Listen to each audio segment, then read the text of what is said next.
Thank you, Amy, and welcome everyone. What a crowd. What a crowd. It's good to see you all.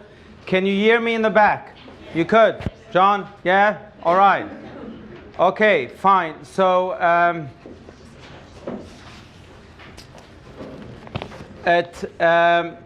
it's comforting and truly rejoicing to see so many of you here tonight. But what it does tell me is that it reassures me something that has been bothering me for a long time. And that is that Judaism, you see, doesn't teach much about the afterlife. Perhaps that's why there's so many of you here tonight. While all other religions put so much emphasis on afterlife, on heaven, on hell, on many other aspects of the afterlife, we don't teach our children about it. It's a pity.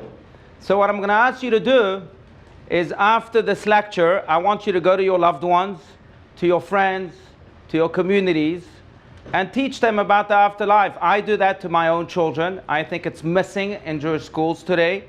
And but it's something that I'd like, as a rabbi, together with you, to revive. It's a teaching that I think is important, not just because it's important to know what happens thereafter to each and every one of us. Can I record you, or you? Yeah, sure, you can record me. Yeah. There's a fine. Fine. Reminds me of something, but it doesn't matter. Okay. But so I'm going to ask you to revive this topic, because not just because it's important to know what happens thereafter, but I think also because it enhances our lives here in this world if we know about the afterlife. But I'd like to begin just with a very short anecdote.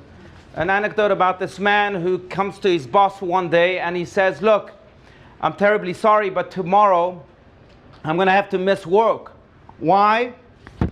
And he tells his boss, "Because unfortunately my grandmother passed away and tomorrow is her funeral." The boss says, "I'm terribly sorry. Of course you can skip work tomorrow. We'll see you the next day on Wednesday." Wednesday he comes back. His boss calls him into his office and he says, "Let me ask you a question. Do you, John, believe in the afterlife?" John says, "Yes, I believe in the afterlife." His boss says, "Great, because 2 days ago when you told me that you were going to your grandmother's funeral, well, yesterday she came here to visit you and you weren't here, so I'm glad you do believe in the afterlife." Which reminds me of yet another story about this man, this woman, who goes up to the heavens, and she is greeted by this angel at the gate, whatever gate you think that is. And the angel says, "1 second, before you go to heaven, there's a question that you have to answer." She says, "Fine, not a problem. What's the question about?" "It's a spelling question. That's the questions we ask here." "Spelling question? I was always very good at spelling. Tell me what word to spell." The angel said, "It's your lucky day. We have a very easy word. If you can spell this word, you're welcome to the heavens." "What's the word?" The angel says, "Love." She says, "Oh, easy. Love. Welcome to paradise." A few days later, the angel comes to her and says, "I have to go somewhere. God sent me on a different mission. Do you mind if you substitute me for a few moments? You said you were good at spelling, so you can ask any spelling question to whoever comes." She says, "Yeah, sure, no problem." She stands by the gates of the heaven, and lo and behold, who comes? Her ex-husband. Boy, she thinks, she says, "Well, there's a test here, a spelling test. You can't just walk into the heavens. If you know the answer, no problem, you're welcome to paradise. But if not, I'm sorry, you have to go to hell." He says, "I've always been good at spelling, no problem. What's the question?" She thinks for a little bit and says, "Czechoslovakia." And ever since he's been in hell. But in any case, I want to begin this course by not just speaking about the afterlife, but by speaking, I think, that which is at the very essence of this topic, because one cannot believe in the afterlife if one does not believe in the soul, right? The afterlife can only exist if we believe that which exists outside or beyond the human body. If we only believe in the body, then there is no afterlife. Once the body dies, that's it. It's over. And I think that's why, by the way, the Hebrew language has 3 words or 3 names for a Jewish cemetery. You familiar with the names? The first name is Bet HaKvarot. In Israel today, that's how cemeteries are referred to, Bet HaKvarot, which means the house of burial. The other name is Beit HaAlmin. It's another name that's given also in Israel today, which does not mean the house of burial. It means the house of what? Forever. Right, eternity. Eternity. Almin le'olam u'l'almei almaya, we say in the Kaddish. Eternity. And then there's a third name for the cemetery, and that is Beit HaChaim, or Eretz HaChaim, Beit HaChaim, which means the house of life. And through these 3 names, we in fact are presented with 3 approaches to the soul or to life itself. One says that the life of a human being is the life of a body. And therefore, when one is buried, that's it, it's over. Yogi Berra may have said that it ain't over until it's over, but then it's over. You're buried, your body disintegrates, and that's it. Judaism believes in something deeper. And that is that, no, there's a Beit HaAlmin also within the cemeteries, which means the soul continues to live on even after death. That's where the afterlife comes into play. So the life of a human being continues on and on and on to eternity. Beit HaAlmin, it's forever there. Now, whether it continues to live in this world, whether it continues to float around, we'll speak about. But it exists. It exists infinitely. And then you have a third approach, which I relate to as the most vital approach of Judaism, and that is Beit HaChaim. Your life continues to live even after you've passed. You continue to live. A cemetery is a house of life. Beit HaChaim. Because a person in a way continues to live with the soul in this world too. We'll see how that expresses itself, but that's also a Jewish belief. You know, it's fascinating. And by the way, if you have any questions, I'd like this to be much more of a discussion than anything else. So please, don't let me be the sole speaker tonight. So again, comments, questions are more than welcome. But I will say that therefore we have to be cognizant of the fact that there's a soul that lives.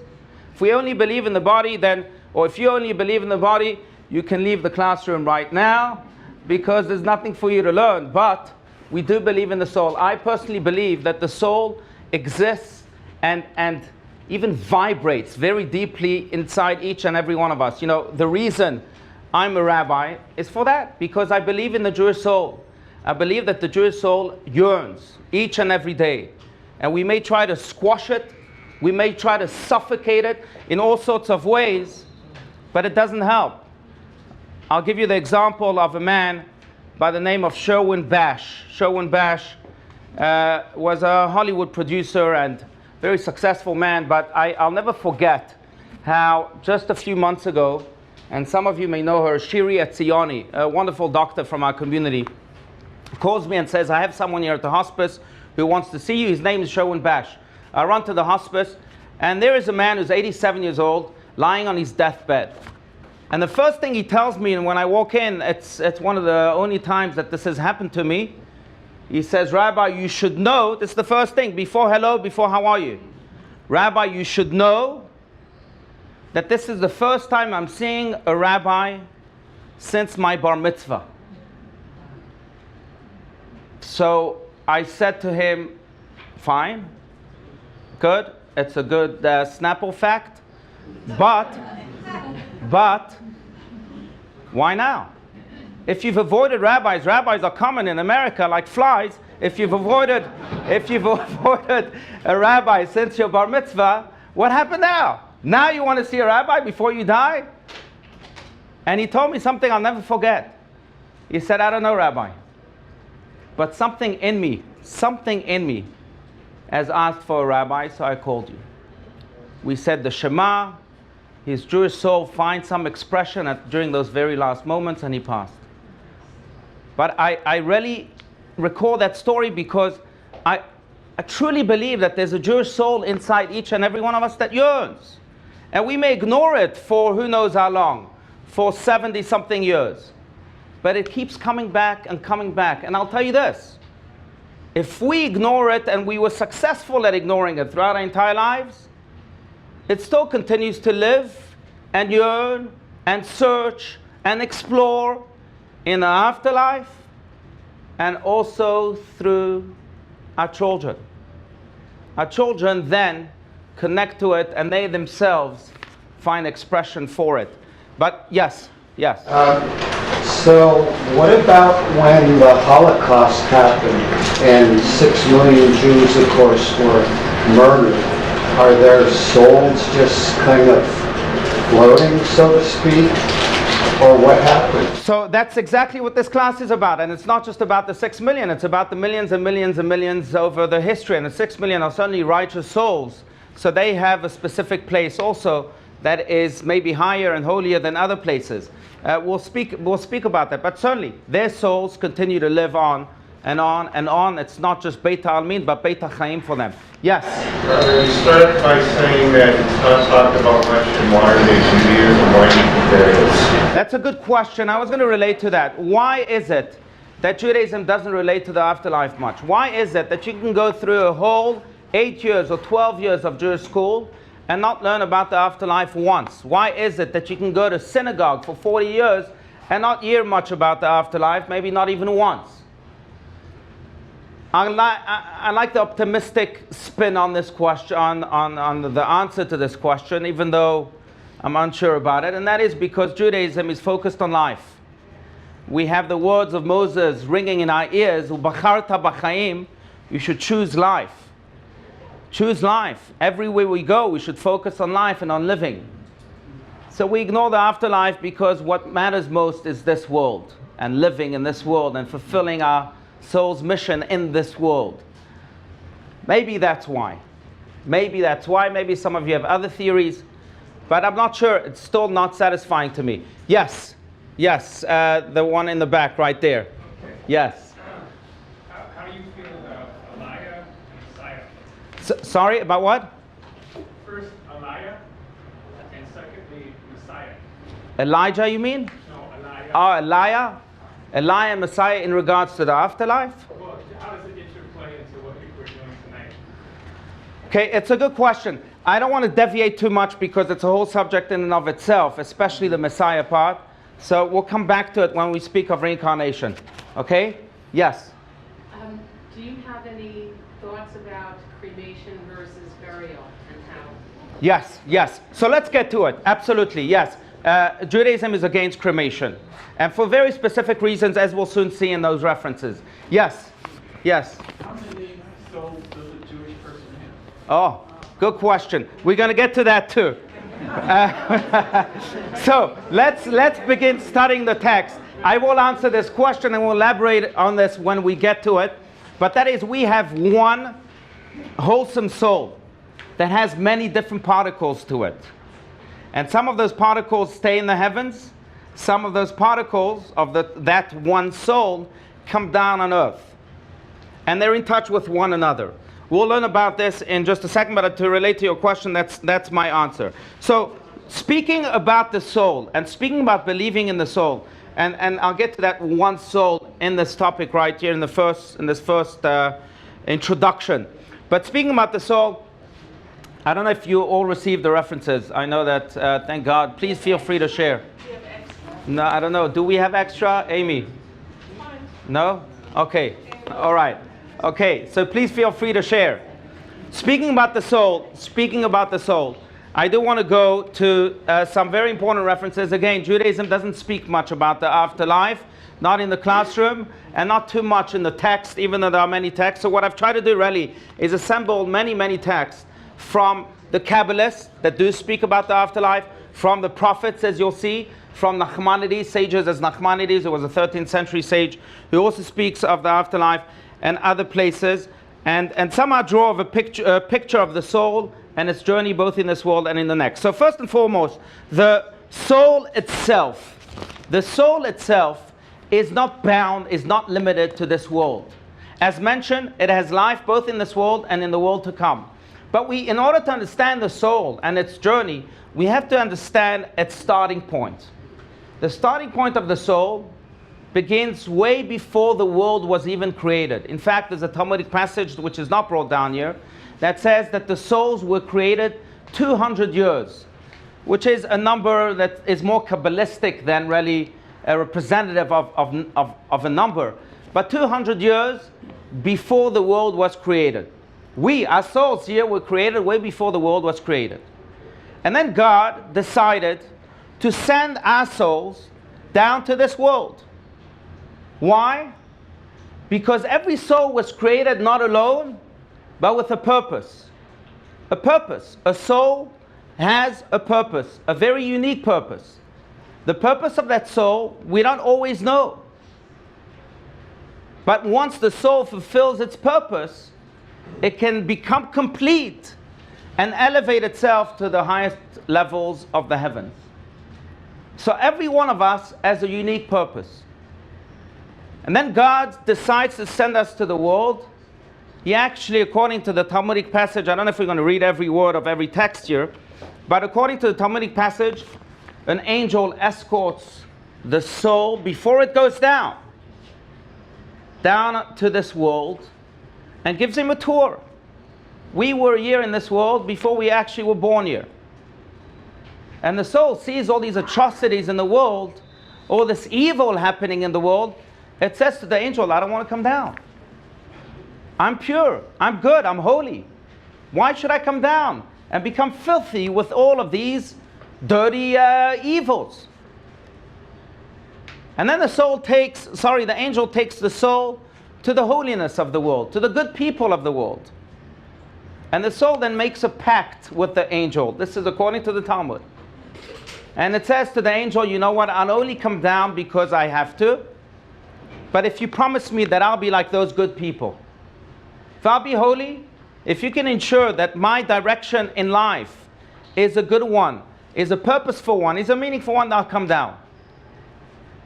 The angel promises that to the soul, and the soul comes down in a body. Now again, every single one of us has a very specific purpose that is unique to us, that is unique to each and every one of us. My purpose is not the same as anyone else's purpose in this room or anywhere in the world. And your purpose the same. And sometimes we don't know again what our purpose is. Sometimes we may feel, we may sense through a very deep feeling of intuition, or what I call of soulful intuition, we do know what our purpose is.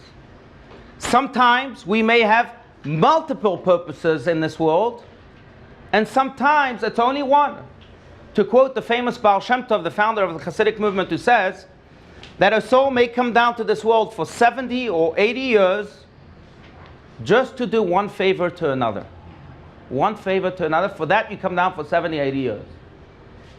But we don't know. And therefore, throughout our journey in this world, we have to allow room for the expression of the soul, but also for listening to what life wants from us, what God wants from us.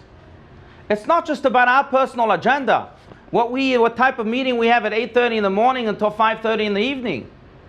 But it's also about listening to, I'm stuck in traffic, maybe there's a reason for that. The doctor is making me wait for 2 hours, as he did on Monday, maybe there's a reason for that.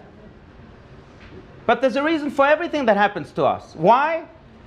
Because part of our purpose means that there's a human being that only you can mend. There's a heart that only you can uplift. There's a situation that only you can fix. And that's part of our purpose. So the soul comes down to fulfill that very purpose, or those very purposes. Once it completes its mission, it goes back to the heavens. Now, I will say this. Sometimes we don't complete our mission.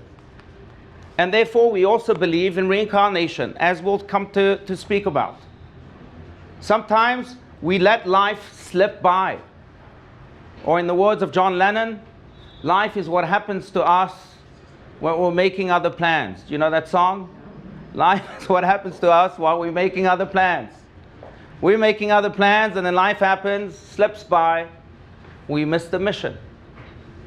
But therefore, we have to remain open, and part of Judaism, the most important prayer, I say this often, is it's not for nothing that the most important prayer in Judaism is what? Which prayer? The Shema. What does Shema mean? To listen. Why? Because Judaism is the call to listen to life. No, it's not for life to listen to us and what we want from it, but it's for us to listen to life and what it wants from us. So that's the soul in this world. I want to get to this. But by the way, the soul, I do want to make one more point, and then we'll speak of the afterlife and all of its different layers. But the soul is a part of God. The soul is a very godly entity. Okay? It's not a body, and therefore it can also live forever. A body is a physical entity, and therefore it can't live forever. The soul, we believe, is a part of God. Every one of us here comes from oneness, from God Himself. We are particles of God. Now, God is the forever giving God, the forever living God.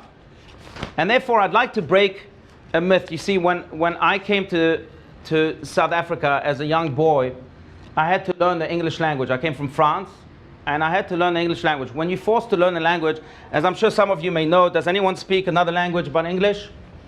Okay, all right. So when you're forced, if English was not your first language, or for that matter, if you were forced to learn a different language besides English, you pay attention to all of the different expressions and you ask yourself, why? That doesn't make sense. And one of those expressions that we say so often is making a living. Right? I'm going to work to make a living. And I ask myself, really, is that what you do? You don't make a living by going to work. And I'd like to maybe, as you go home tonight and tell your friends and communities and children and so on about the afterlife, maybe you can help me also completely break this expression. And instead of saying making a living, I'd like you to say, you're not going to work to make a living, you're going to work to make an existence. To make a living, that's the task of the soul. The soul lives forever, and therefore it creates life. But when we go and work, what we're really doing is we're going to amass food and property and wealth maybe. But that's good for the body. That's not necessarily good for the soul. To make a living, you don't go to work, you come from work and pay attention to your family. That's making a living. You breathe life into people. That's making a living. So the soul's task, when we think of its purpose, right, is to continue to breathe that life of God in this world. To make the soul live, not the body exist. You have to make a living by allowing the soul to express itself. You can make an existence by allowing the body to express itself, but making a living is specifically through the soul. So let's go to the afterlife, and maybe I'll transition to that topic with a famous story about Dov Ber of Mezrich, who was one of the great Hasidic masters. He was the student of the Baal Shem Tov that we just mentioned. But Dov Ber of Mezrich lived in poverty, in complete poverty. Not that he couldn't afford good furniture and so on, but he chose to live in poverty. And one day, one of his students, who was a very wealthy and successful businessman, came to see him. He was traveling. He said, I have to stop by my rabbi to say hello as I travel through this village. He stops by and says hello to Rabbi Dov Ber. And he notices that Rabbi Dov Ber is living in tremendous poverty. And he says to him, Dov Ber, I don't understand. Why can't you get a proper chair to sit on, a proper desk to work on? Why do you have to live like this? Rabbi Dov Ber looks at his student and says, I don't understand you. Aren't you supposedly wealthy? Why are you traveling like this? You look weary. You only have one piece of luggage. And the businessman says, Rabbi, you can't compare. I'm just passing through. I'm just traveling. The rabbi says, well, so am I. I'm also just traveling, just passing through. My main home is up there, is not here. In this world, we're just passing through to make a living, passing a true living, passing through to make an impact, to make a difference, to fulfill our soul's purpose. Once we've done that, then we can reach the end of the corridor, because this world is called a corridor in the Ethics of Our Fathers, in the Mishnah, as states, the top reference on the second page here. Then we can reach our true home. Now, how does our true home look like? And how does that transition happen? What does the soul feel like when it needs to transition to its home, to its palace, in the words of the Ethics of Our Fathers? So there are 4 levels of separation that we believe in. By the way, those 4 levels of separation have created also 4 levels of mourning, as many of you may know. But there are 4 levels of mourning after a person passes on, after a relative passes on, after a parent or a sibling, or God forbid a child passes on. We sit Shiva, and within Shiva you have 2 levels. The first 3 days are very severe. Those are the days of severe mourning. Then you have days of lighter mourning. Then you have the Shloshim, which is the 3rd level of mourning, the 30 days that represent yet a different level of transition. And then you have the 11 months, right? When you have to say Kaddish for a parent, you have 11 months to say that Kaddish, and then the levels of separation are concluded. But again, these 4 levels of mourning are based on the 4 levels of separation of the soul and the body. Now, it is very hard for the soul to leave the body. And the reason for that is because the soul was married to the body.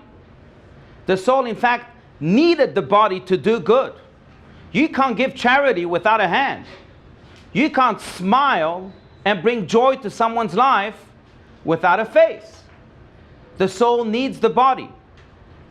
Now remember, the soul is the focus, not the body. Therefore, the body is only the channel, or should be the channel of the soul, not the other way around. But still, the soul needs the body, needs its channel to do good. And therefore, once it leaves the body, when a person dies, then the soul feels as if a very significant part of itself has been divorced from it. And it hurts the soul. Soul says, gosh, I can't accomplish goodness in the purest form without my body now. So it pains the soul. Therefore, and then I'll get to these 4 levels of separation, but this is what it's based on. Therefore, the soul keeps going back to its body, saying, whoa, I need you. I'm still married to you. It's like a relationship that has been broken, and you say, oh, I keep thinking about this person, because you've been connected to it for so much, for so long. So it keeps going back and forth, until it realizes, oh, now I'm a separate entity. I'm not in a body anymore. And then I can separate myself from it completely after those 4 levels. What are the 4 levels? We'll get to them soon. Yes? Isn't it true that it takes, like, you're not supposed to go to a cemetery when somebody dies for a year until you unveil it, because it takes that long for the soul to separate from the body? That's a good question. I've heard that before. And I'll tell you this, Jewish sources don't say that. You can go to a cemetery, you're allowed to go to a cemetery after a person dies. The only reservation we have is during the first week, during the Shiva. After the Shiva, you're allowed to go, after 7 days, right, of mourning, you're allowed to go and visit someone at his gravesite. How does it work with yard site? You have a yard site, you say Yiskadal. Okay, so the Kaddish, you mean? Yes. Okay, part of the Kaddish is so that we can continue to communicate with the soul. We'll speak about the communication of this, of us and the soul. Okay, we're going to speak about this.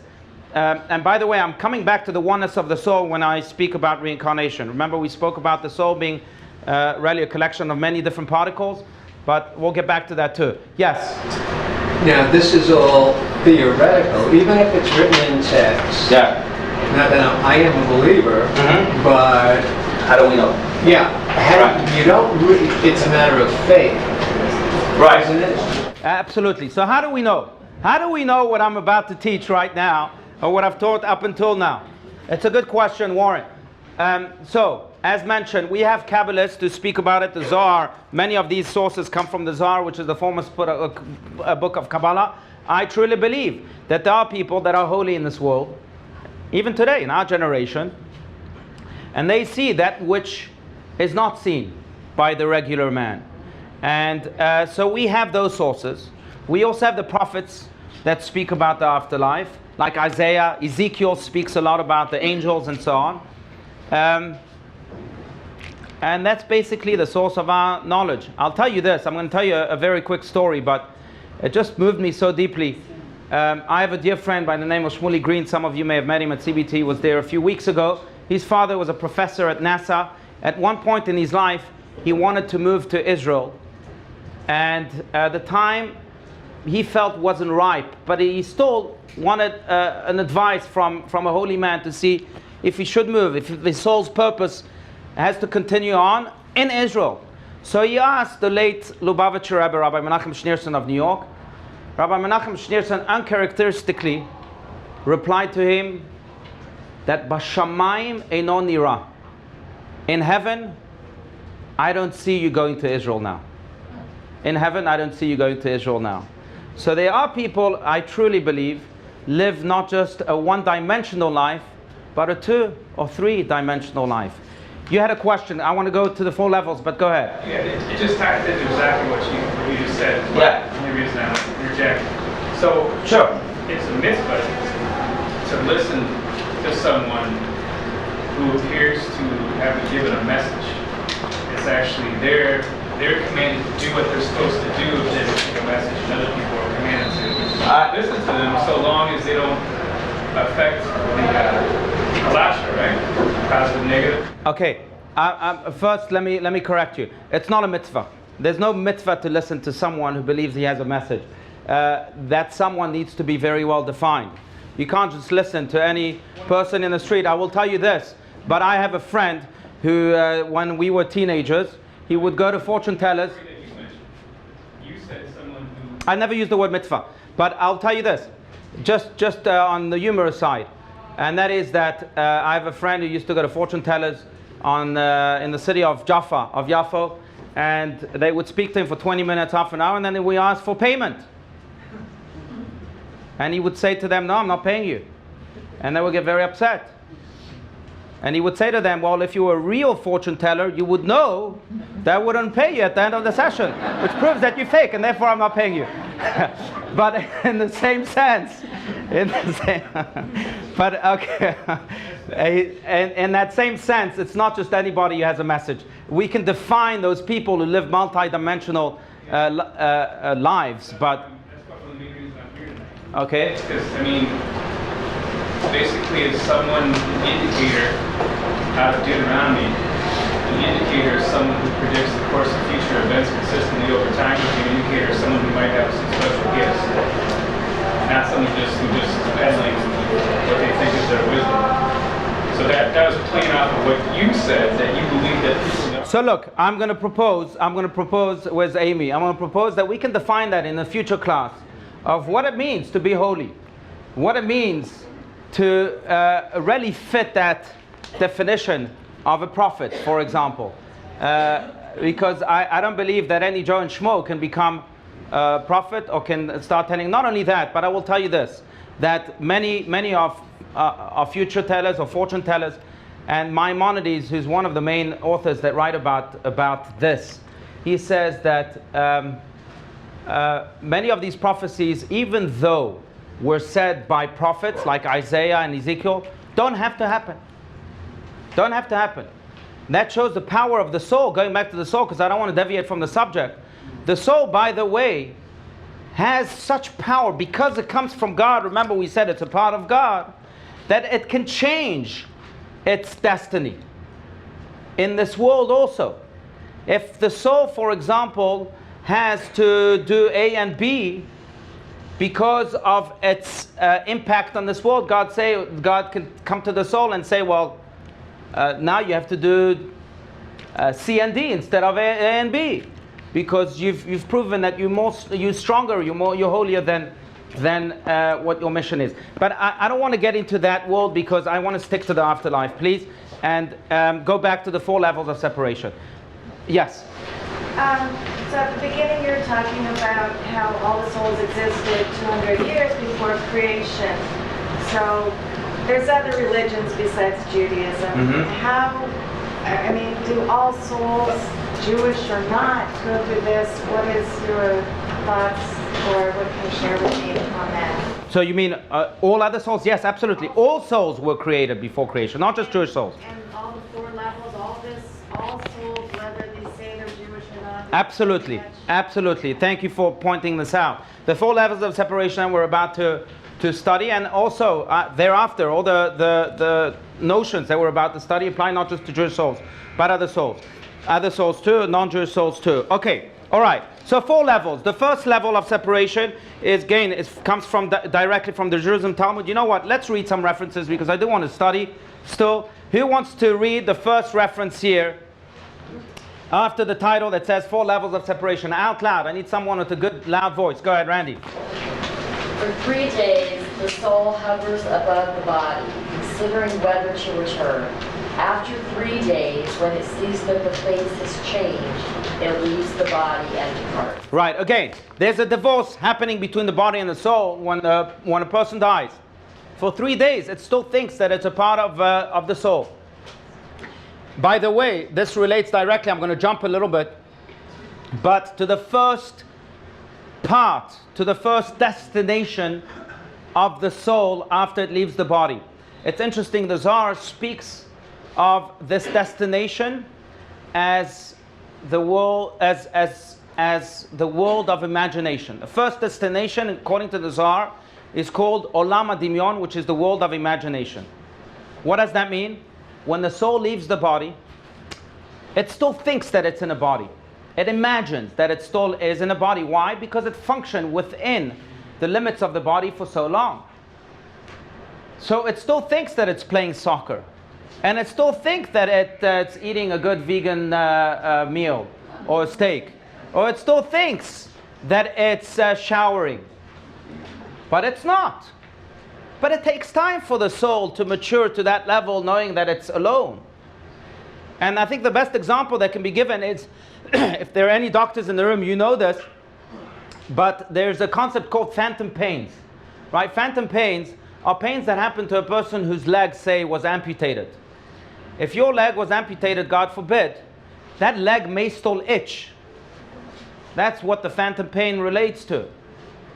But there is no leg. So why does it itch? That's because the body was so accustomed to having a leg there that it still thinks that it has a leg, and therefore it itches. Same here with the soul. The soul still thinks that it's living in a body. So here it goes back to the body. Am I part of this body? Am I not? It's the first 3 days. That feeling is the most intense. And it lives in that world of imagination. Now, I will say this. The more in tune you were with your soul in this world, the less engrossed you were in your physicality in this world, the less time you'll spend in that world of imagination. Because the main part, the dominant part of your life was the soul. It wasn't the body. So it's easier then to realize that the body was just a tube, a channel. But nothing more than that. And therefore the soul can upgrade to the next level much easier thereafter. But that's the first part of the first level of separation. Level 2. Let's go to level 2. Anyone? Anyone else? Anyone else? I got it. Go ahead, Andy. Go ahead. 7 days of mourning, the soul leaves the house and goes to the grave. And from the grave to the houses and mourns the body. After 7 days, it goes on its way to its place. Right. So the first 3 days, it thinks that it's still a part of the body. It realizes after the body begins to disintegrate, realizes, oh, that's not my body anymore. But then it says to itself, well, maybe I don't have a body, but maybe I still live the same type of life. Still in that same world of imagination. Maybe I still live in the same home. Let me go to that address. Let me go to where I live. Let me go to my family. Maybe I'm still living that life, maybe not in the body in a very spiritual sense, but still living it. So that's the second level of separation. It understands that it's not a body anymore, but it doesn't yet understand that it's not living a life in this world. Yes? Can the soul be afraid? Can the soul be afraid? Afraid. Like when it leaves the body, it's having this 3 days tug of war. Is it afraid? It's a good question. It's a very good question, because the question is a psychological question. And what does fear come from? If fear is purely spiritual, then yes, the soul can be afraid. And I'm not going to go into Spinoza, but if the fear is not purely spiritual, if it comes from something more tangible, then the soul can't necessarily be afraid. It's a very good question. Yes? So why in Judaism are we supposed to bury the dead within 24 hours? Oh, good question. So the question was, why in Judaism are you supposed to bury the dead within 24 hours, or at least as soon as possible? And the reason is because we want the body to we want the soul to upgrade itself as quickly as possible to the heavens. As long as the body is not buried, it doesn't yet understand, the soul, again, going back and forth to the body, doesn't yet understand that it is buried, that life in this world is over. So we bury the body to send a message to the soul saying, look, the body is dead, you're still alive, but go ahead, go to the next step, go mature. By the way, that's the reason we say Kaddish. Who mentioned Kaddish before? That's the reason we say Kaddish. Kaddish is doesn't speak much about death or about the body. What it does speak is about aggrandizing God's name relating to the soul. Saying to the soul, come on, it's time for you to move on. Go ahead. You've passed this test of the world. Now go to the next world. Go to the heavens. Yitgadal v'yitkadash. Go, lift yourself up. That's what it means. And that's again why we bury the body as quickly as possible, to send a signal to the soul. And also to allow for that rest of the soul to occur, because the ultimate rest can only happen once it's not agonizing itself anymore, going back and forth. Yes? Then are you saying that the soul becomes recycled and comes back? Okay, so we're going to get to reincarnation. We're going to get soon to reincarnation. Good point. Yes? So I was always under the impression, it was taught, that the soul takes 7 years to go to the next plane, and then 7 years after that to reach the higher plane, and it has to learn along the way. There is a cycle of 7 years. There's a cycle of 7 years also in this world, by the way. The Shemitah is based on the same type of cycle. But that's for a whole different level. That's for the spiritual levels themselves. Here we're speaking about the transition between spiritual and physical. You're right. I don't want to get into it too much. If you want, after the class, we can speak more about it. Okay, the third level of separation is when the soul finally understands, oh, I'm not in a body, I'm not in a home, I don't have a physical address. Let's see what it thinks. Level 3. Warren, go ahead. Okay. All those 30 days, the soul and the body are judged as one, and thus the soul is found below. After that, the soul departs, and the body erodes in the earth. Right. So now it understands that it doesn't have a body, it understands that it doesn't have a physical address, but it is judged. For 30 days, that's what we believe, the soul may be judged. Sometimes the judgment can take 1 day. The maximum judgment the soul can have by God, by his tribunal, is 30 days. That's what the Zohar believes. Now, it's not judged alone, of course. It's judged with the body, with its channel. It couldn't function alone in this world. It functioned with the body. So its only connection to the body after it transitioned from separation number 2, when the soul understands that it's not part of a physical address anymore, that only connection to the body that the soul has at that point is the connection of judgment, in which it's judged together with the body. It understands that it's not part of the body anymore, but it also understands that the body was its stool in this world, and therefore it has to be judged with it, if that's understood. And then level 4, we'll read that quickly. Level 4 is when the soul continues to visit this world very often, and we still have strong influence on the soul. That's why we say Kaddish for 11 months. Not because the soul feels that it's a part of the body. It upgraded from the world of imagination. In most cases. If you were truly physical, it might take longer for you to be in that world of imagination because your main focus was the body, not the soul. But in most cases, the soul upgrades from the world of imagination after 30 days. But it still understands that, you know, I'll give you the example of you may, I moved quite a bit in my life from country to country, and you still have strong memories the first year of the country you left from, or the city you left from, or the family unit you left. When you went to college and you left your family, the first year was still that very hard year where you went back and forth, because you were connected.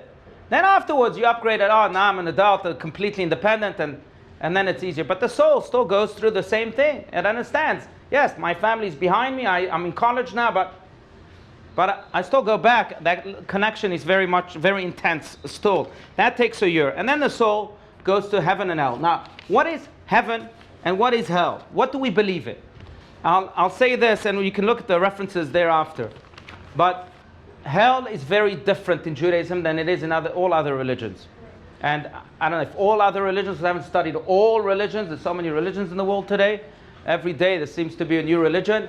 But I can tell you it's different than what it is in Hinduism, Buddhism, Christianity, and Islam, and so on. Hell, everyone goes through.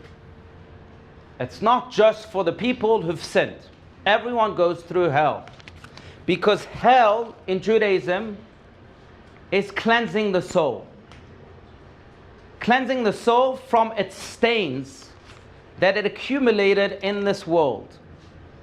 And what I mean by this is very simple. We truly believe that after we pass, once we've upgraded from the world of imagination, the soul is shown its life in this world.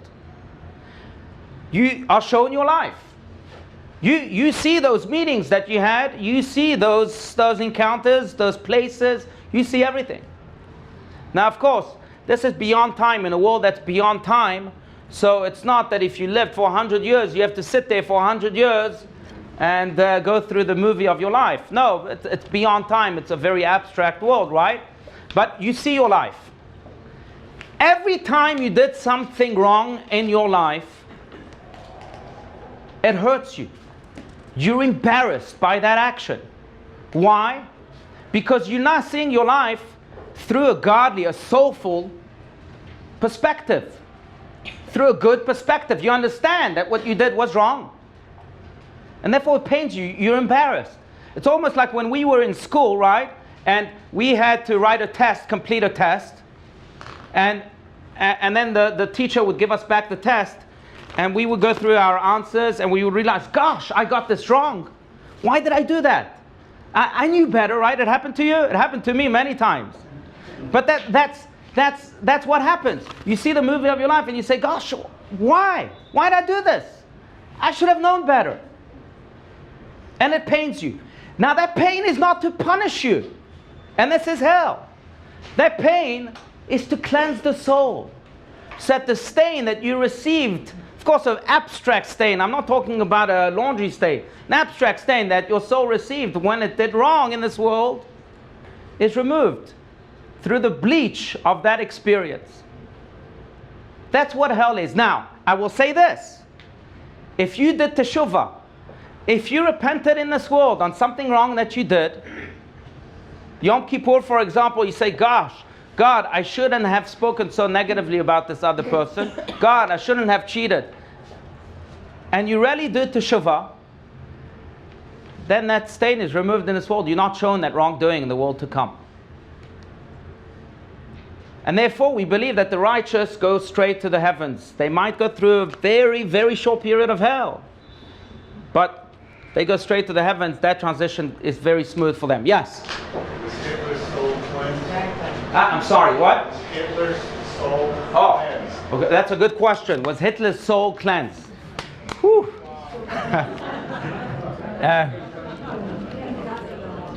That's a good question. I will say this, that we also believe, right?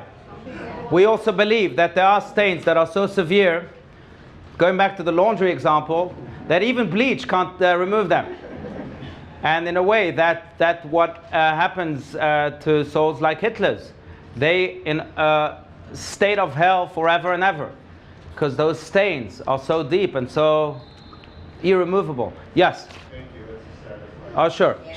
Yes. So explain, how does the tradition of reciting Kaddish for a year and lighting a yard-side candle for a year relate to this level 4? Excellent question. The tradition of saying Kaddish for the yard-side or lighting a candle, how does it relate to it? So it goes back to a reference that I believe we read.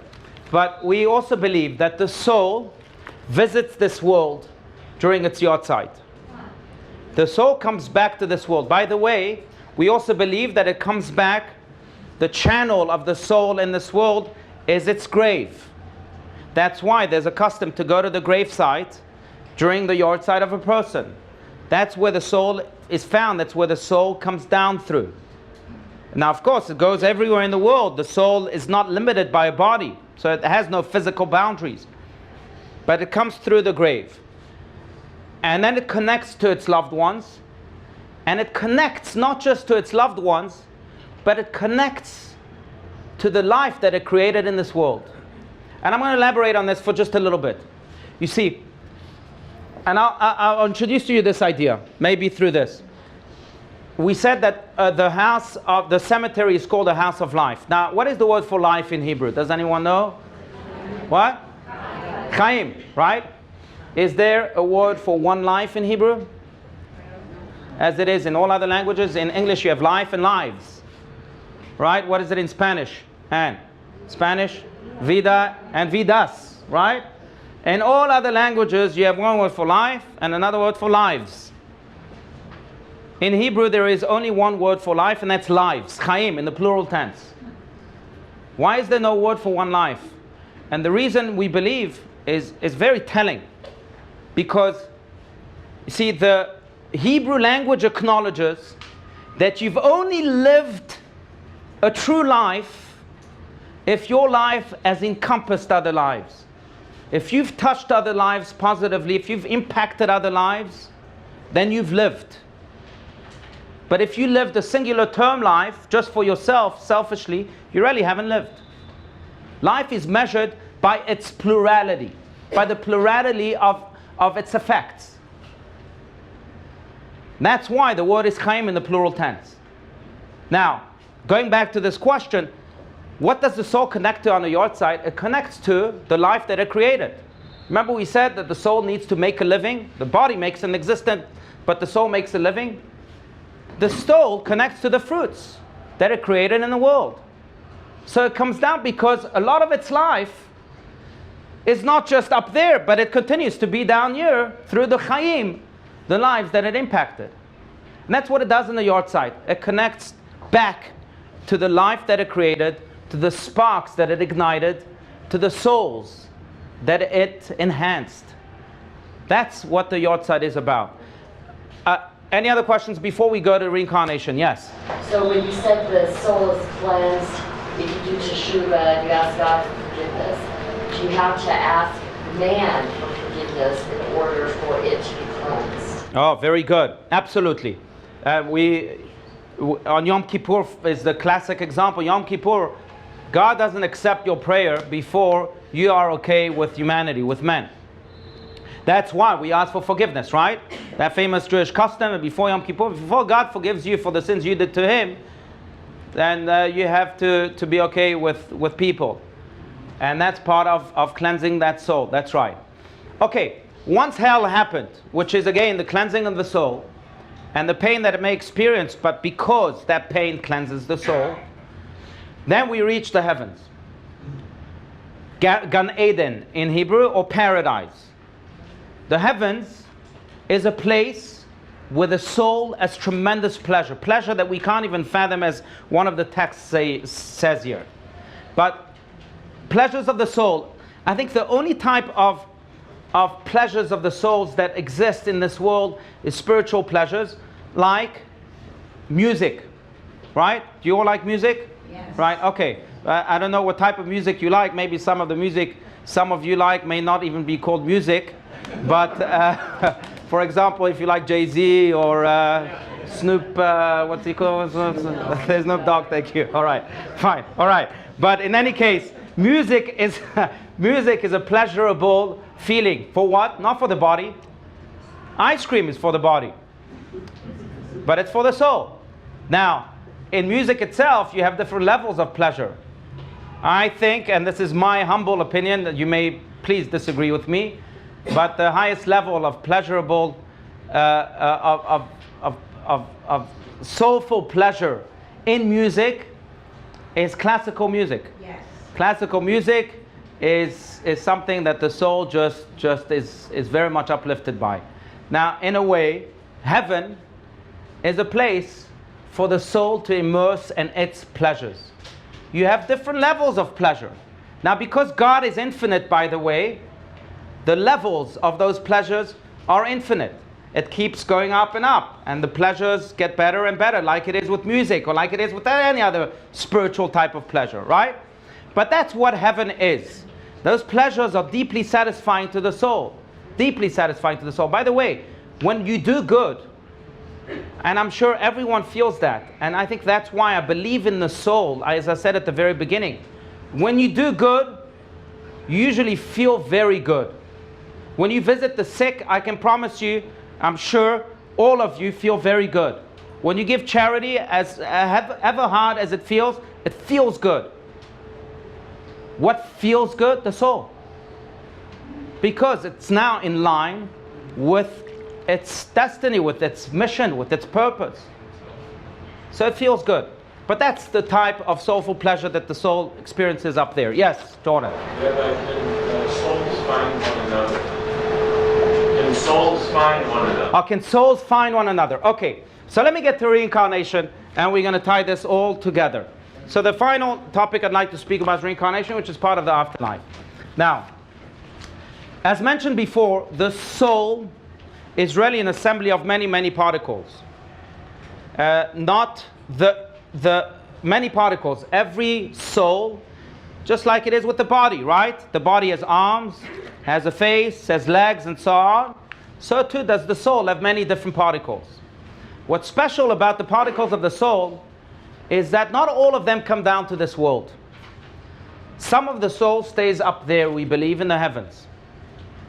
And the part of the soul that stays up there in the heavens sends signals to the soul down below, saying you're doing the wrong thing or you're doing the right thing. That's why some of us may have this deep intuition sometimes. That usually comes from the particles of the soul that stayed in the heavens. In Hebrew it's called mazel. That's why you say mazel tov. When you say mazel tov, you're not saying, hey, congratulations. No, that's the wrong translation. Mazel tov means good, not luck. Mazel comes from the word nazal, which means good leaking. Leaking. Like a leak on the roof, leaking. What you're saying is that, oh, this fortune happened to you. The particles of your souls up there have leaked perfectly, smoothly, good and powerful messages to the particles of the soul below. Good mazel. Good leaking. Mazel tov. That's what mazel tov means. Yes? So could that also mean maybe a parent that's up in heaven and sees... So I want to connect that to Jordan's question. So the souls of the loved ones, of our loved ones that have passed, do they also connect to that leakage? I think that's what you're asking, right? Absolutely. So do they, okay. So absolutely. So that's a very good question. Now, we also do believe, as we believe that the soul has many different particles, we also believe that the souls are very much part of a puzzle. And my soul is part of this huge puzzle of souls that were created, but I have parts of the puzzle that are right next to me that actually fit me. That's where the notion of a soulmate comes from. It fits me like two pieces of a puzzle. It's not my soul, it's a separate soul, but a soul that fits me, that was designed to fit me. Now, those souls also can send messages. And also, we also believe that those souls are very much part of that leakage. And I will say this. The Zohar elaborates on this very much. But I will say this, that sometimes when we think about someone out of the blue, I just thought about someone that's not in this world anymore. It is a sign, as the Zohar says, and I'm quoting almost word for word, that at that moment, this person is thinking of you, is connecting to you, to be more accurate. And then it triggers a connection to you. Now, by the way, that exists in this world too. Try it in a supermarket. In an elevator, it always works. But try and stare at someone without them knowing. Almost always, they'll always look back. Why? That stare, that glare evokes something spiritual. Evokes a glare back. But it happens with souls too. Now, speaking about any other questions, because I want to get to reincarnation. Yes? I don't know if this ties into after reincarnation, but Sure. you're saying that person, that soul is speaking to you. Are you communicating with that soul in your dreams? Or it's so real, that person is right in front of you and you're having a conversation? Yeah. Good question. Maybe the other topic we should focus on, Amy, wherever you are, is dreams. Dreams is a very big topic. But dreams, you're right, is a way, is a channel that souls use to communicate with people. No doubt. The Torah is full of dreams. Joseph is the dreamer of the Torah. And many of those dreams include people that come. And that's one way of souls to communicate with others. I will tell you a personal story. And now I want to conclude reincarnation. I'll be brief for reincarnation. But a personal story, my wife's grandmother was a Holocaust survivor. How did she survive the Holocaust? It's an amazing story. She was a young child, and she was in a concentration camp in the Ukraine. And all of a sudden, in the middle of the night, her mother wakes her up. This is my wife's great-grandmother now. Her mother wakes her up and says, Nina, and says to the other kids there, we have to leave. Why? I just dreamt of my grandfather who told me to pick up my girls and leave. So my wife's grandmother said, well, just go back to sleep. It's just a dream. She went back to sleep. That dream reappeared twice. 2 more times. So altogether 3 times. Her grandfather was telling her to leave. Leave the camp. She said to herself, how can I leave the camp?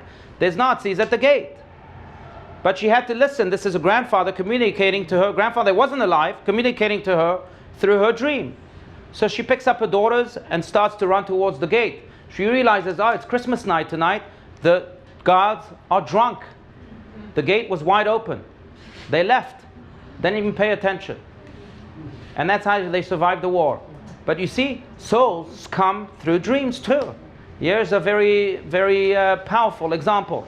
But okay, so there's many ways. And again, the souls come and connect with those particles of the souls that are up there in heaven for better leakage, so to speak. Now, reincarnation. One last question. Yes? Can the soul call you by name? Can this? I know it sounds stupid, but No. sleeping, It's not stupid. can the soul Yes. call you by name? Yeah, And good. you wake up and nobody's there. Good point. A different way, a different type of community. There are many. I would say there's hundreds of ways souls can communicate with people below. But one of the ways is, yes, they can call you by name. You can have visions. Some people have visions.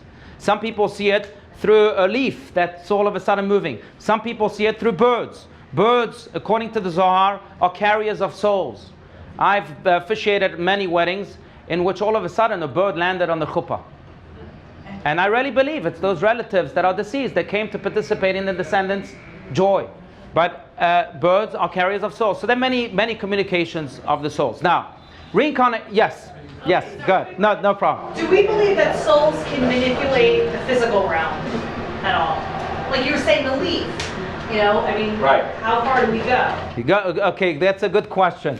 Can souls manipulate the realm here below, the physical realm?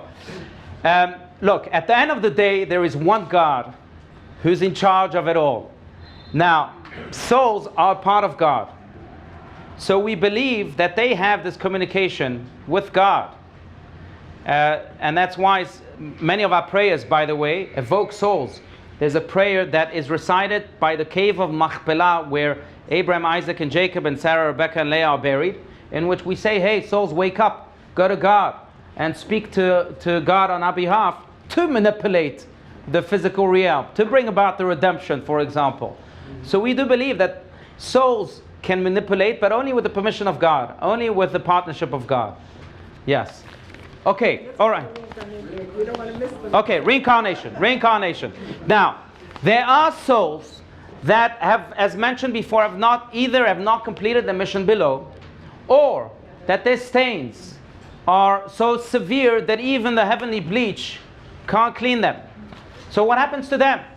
We do know that all souls eventually deserve and have a portion in the world to come. But they have to deserve it. So God sends them back to this world. How? With a very specific mission. Saying to the souls, you failed in your previous life to fulfill A and B. I'm going to send you to give you a second chance. I'm going to send you back to this world to fulfill A and B. Now, many souls are reincarnated. Many souls, we believe, are reincarnated for that purpose. There's a beautiful letter that I found. And again, it doesn't happen to all souls. If you've completed your mission, then you stay in the heavens until the resurrection of the dead, which is a separate topic. But some souls have to come back. Now, I will add to this, and then I'm going to ask you to turn to the very last page. But I will add to this and say that sometimes, and this relates really to the souls of the righteous, sometimes you come back to this world not to clean your own stains, but because God has designated you as His ambassador to come and elevate the world around you. You yourself are complete. Your mission, your personal mission is complete. But your mission towards the world has yet to be performed. So you come back down here. These are the souls of the righteous, we believe. They come down, they're implanted in every generation to lift their surroundings and to better the world in a very large scale.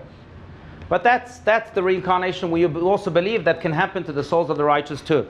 Now, how can we know if we are reincarnated soul? I'll tell you this, we don't necessarily know. But sometimes we have signs. And I found this beautiful letter, and I will encourage everyone to do this too. But I really believe that the way you go to sleep at night is the way you wake up in the morning. Right? If you go to sleep angrily, you'll wake up angrily. That's why all the marriage experts will tell you to always solve your problems with your spouse before you go to sleep, because otherwise it's going to drag on the next morning. So I've taken upon myself, and I'm just saying this because I want to encourage everyone to do that, to join me in this effort. Who am I to speak about myself? But I have now for 3 years, I've gone to sleep every night by reading a book, a holy book. The books that I've been reading lately are already letters, responses of the late Lubavitcher Rebbe that we mentioned before, Rabbi Schneerson, to people who sought his advice from all around the world. Some of his answers are just eye-opening, flabbergasting. They just wonderful. But I found a letter of his going to sleep one night, and then of course I couldn't fall asleep for the next 3 hours, so there's a danger to that. But I found an answer that he provided to this man who was complaining about the peace in his home, that he's not getting along at all with his spouse, at all. And out of character, Rabbi Schneerson replies to him, and I'm going to read this, the very last part of this letter. You can read the entire letter on the 4th page, but the very last paragraph says as follows: the fact that the issue of Shalom Bayit, harmony in marriage, is so difficult for you proves that it is a mitzvah which needs fulfillment. In your past life, you did not refine this mitzvah. Now is your opportunity. You came down to this world to rectify that. So don't complain to me here. That's your purpose. Which reminds me of what my dear Rabbi Dean Steinsaltz used to say, and this is the thought I want to leave you with, and we'll open this up to questions if there's answer. But my dear Rabbi would tell us in Yeshiva, Rabbi Dean Steinsaltz is a world scholar, and really I think a unique person in many ways. Was named by Times Magazine as a once-in-a-millennium scholar. He just met the Pope yesterday, and the reason he met the Pope, I asked him, is because it's so typical of him. He said it's because that there's a tribute for the Pope once every 4 years that the Vatican issues, And as the leader of the Jewish people, or one of the prominent leaders of the Jewish people, they asked this year Rabbi Steinsaltz to write on behalf of the Jewish people about the Pope. So Rabbi Steinsaltz tells me, well, I told them very frankly that I don't know anything about the Pope. If you want me to write about the Pope, I need to get to know him. So they said, fine, we'll invite you to the Vatican, to Rome, and you can have a meeting with him and ask any questions. So yesterday they sat privately for an hour and a half, and I asked Rabbi Steinsaltz today, so what did you speak about? He refused to tell me anything. He did say that the Pope asked that he prays for him, that he should pray for him. But anyway, that's Rabbi Steinsaltz. He used to tell us when we were teenagers in his high school yeshiva that there are Breslev Hasidic Jews that grow their payas, right? The long side locks that they have. And apparently, the reason they grow their side locks, which is connected a little bit to the afterlife,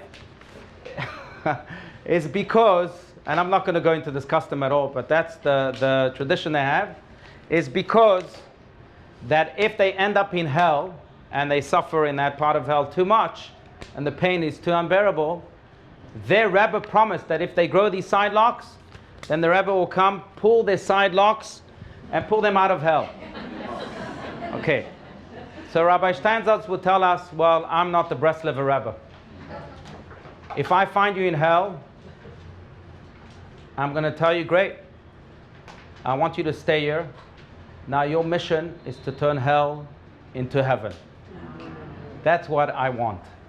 And in a way, when we find hells in our own lives, instead of complaining about it, we may just as well think about this idea of reincarnation and say to ourselves, maybe we were sent on a mission. We may experience hell, but maybe the whole purpose is for us to turn that hell into heaven. And then those souls of our loved ones, the heavens themselves, and God Himself will undoubtedly come to help us. Thank you very much.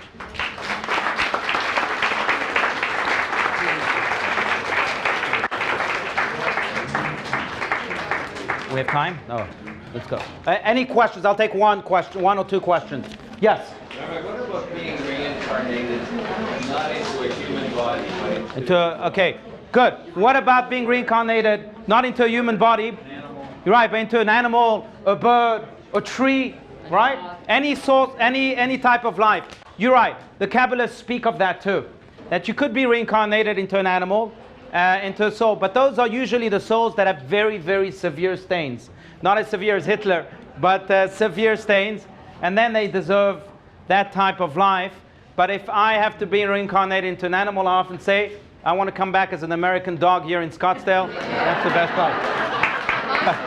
Okay, one final question. Do you talk about cremation? Is that why we don't do cremation? Because of the grave sites? That's perfect, very good. The reason we're against cremation is, first of all, because, again, this is the marriage of the soul and the body, what we see right here. The body became soulful. The soul became bodily a little bit, right? There's a marriage there. So it's like cremating a part of us. It's like destroying a part of us. But also because that's the way the soul communicates in this world, is through the gravesite, through the body itself. You're right. Very good. Yes? So what is then the result for someone who has been cremated? Look, the result is that they still continue to communicate. It's painful for the soul. It's very painful for the soul to see its counterpart being cremated. Okay, fine, they get over it, and that's it. But it's certainly not something that we deserve. Yes? What? I can't hear. What? Donating parts of your body. That's a very good question. Organ donations. You know what? I'm going to suggest that as a topic in and of itself, because it's really complicated. All in all, if it can help enhance life, then we're for it. Because life is what counts. But very often it doesn't help enhance life. Sometimes it just ends up in the lab for years and that goes to waste. And then it becomes a little complicated. Good question. All right. Thank you very much.